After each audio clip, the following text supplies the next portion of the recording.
कबीर, हमने कसौटी का अंग पूर्ण किया। कबीर ने ये जीवन की कसौटी के बारे में बहुत कुछ बताया। अब कह रहे हैं सुहागी का अंग, उनके बारे में कुछ साखियां उन्होंने लिखी हैं। तो सुहागी का अर्थ क्या है, पहले ये जानते हैं, उनके बाद हम उनके वचनों के प्रति जाएंगे। तो सौहागी, सौभाग्यवती, तो ये शब्द महद से हम स्त्रियों के बारे में यूज करते हैं। स्त्रियों को जब आशीर्वाद देते हैं तब सौभाग्यवती का, सौहागी का हम आशीर्वाद देते हैं। और स्त्री का ये अधिकार भी है। मगर कबीर ने यहाँ ये जो शब्द प्रयोग जो किया है और आत्मा और परमात्मा के बीच का संबंध बताने के लिए बताया है। आत्मा और परमात्मा के बीच का जो संबंध है वो ऐसा ही है। वही आत्मा सौहागी हो सकता है जिनका संबंध परमात्मा से जुड़ा हुआ है, ये सौहागी है। जिस आत्मा का संबंध परमात्मा से जुड़ा ही नहीं है और सौभाग्य नहीं है, तो कैसे जुड़े? ये आत्मा का संबंध परमात्मा के साथ कैसे जुड़े? ऐसी क्या है विधि है?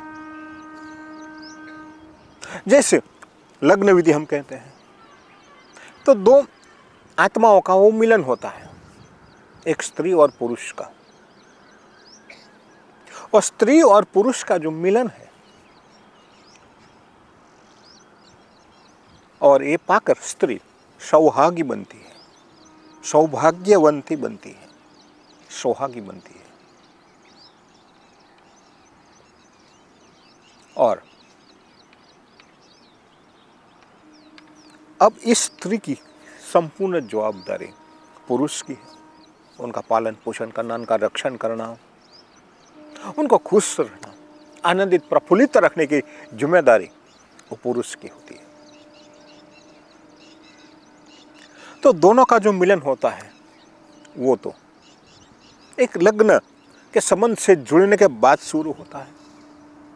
तो आत्मा का परमात्मा के साथ का जो नाता है, संबंध है, वो कैसे जुड़े?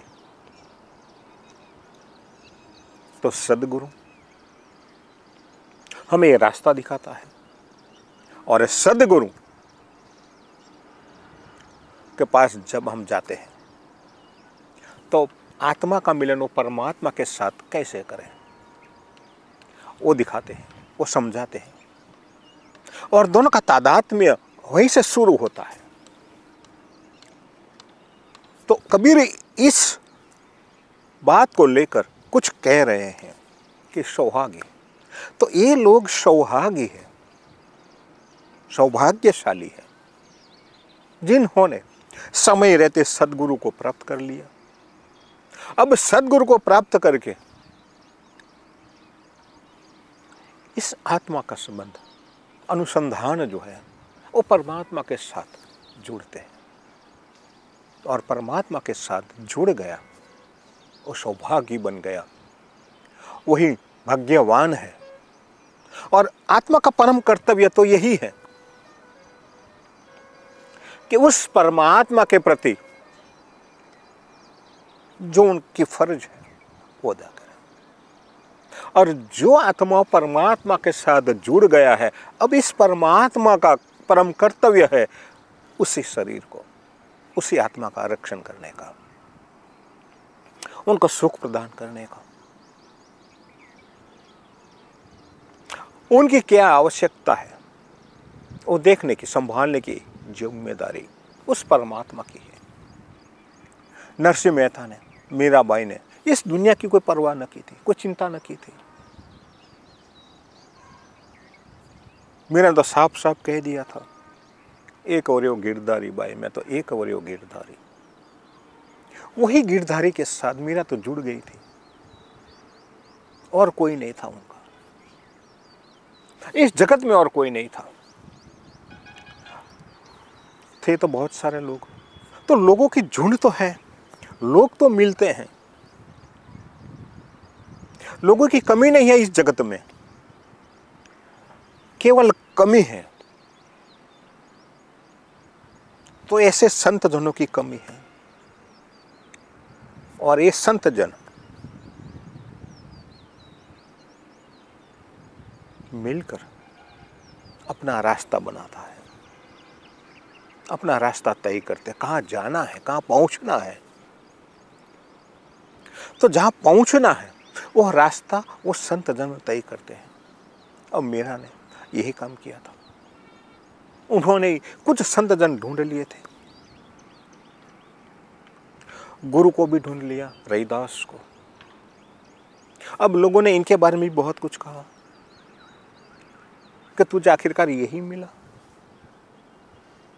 मगर मीरा ने अपना रास्ता ढूंढ लिया था, खोज लिया था। अब अपना रास्ता जब मिल गया है और ये आत्मा सौभागी बन गया है, सौभागी बन गया है, तो फिर रुकने की कोई आवश्यकता ही नहीं है। न मीरा रुकी, न नरसी रुके, न कबीर रुके, न जीवन जी महाराज रुके। तो याद रखें, हम जिस साक्ष्य के प्रति आगे जाने वाले हैं, तो उस साक्ष्य का मकसद तो यही है, उद्देश्य यही है कि ये आत्मा का जो मिलन है आखिरकार उसी परमात्मा के साथ जुड़ने के लिए है, वही हमारा है। इस धरती पर जो मिलन होता है वो तो भौतिक है, वो नाशवंत भी है। वो कब टूटेगा, कब बिखर जाएगा, उनका पता नहीं चलेगा। मगर उस परमात्मा के साथ जुड़ गए तो फिर भूल जाओ, ये नाता अटूट है, ये टूटेगा नहीं। ये संबंध ऐसा है, वो टूटने वाला नहीं है। एक तादात्म्य के साथ जुड़ गया और तादात्म्य एक साथ जुड़ गया, फिर ये आत्मा कहीं और नहीं जाएगा, कहीं और नहीं भटकेगा, ये मन भी नहीं भटकेगा। ना नरसी का भटका, ना मीरा का भटका। लोगों ने बहुत प्रयत्न किए थे इन संतजनों को भटकाने के लिए, मगर ये संतजन भटके नहीं, कहीं नहीं गए। उस परमात्मा के साथ जुड़ गए हैं।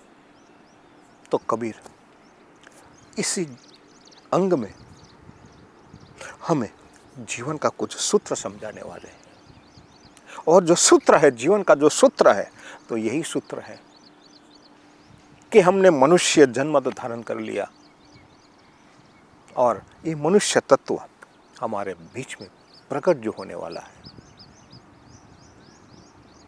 उनको संभालें, उनको तलाशें, जांचें। लोग ऐसे ही भटकते हैं, तलाशते नहीं हैं, जांचते नहीं हैं, और इसी कारण वो वंचित रह जाते हैं।